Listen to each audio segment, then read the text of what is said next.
انا بس عايزه اتكلم على التجاري، لان كل مره رغم اني بقول ان الكلام اللي بقوله ينفع يتطبق على التجاري، لكن مش عارفه ليه الناس عايزين كلام واضح صريح فيما يخص التجاري.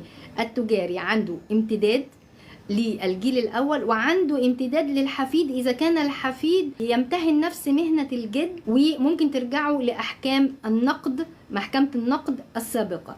أخيرا وصل لنا منازعة تنفيذ خاصة بالتجاري يا جماعة، دعوة رقم 45 لسنة 47 45 لسنة 47 قضائية خاصة بالصيدليات، بتتكلم عن الطعن على المادة الثانية. رقم الدعوة دفاتر التصوير 10/71، التاريخ 15 أكتوبر، مسجلة في دفاتر التصوير تحت رقم 10/71 بتاريخ 15 أكتوبر طبعا 2025. الدعوة دي خاصة بالتجاري عشان الناس اللي كانت قلقانة، خاصة بتتكلم على التجاري، وهي بتحتكم إلى الحكمين 203 لسنة 20 دستورية، والحكم الثاني 56 لسنة 18 دستورية. دول الحكمين اللي عاملين منازعة تنفيذ بخصوصهم.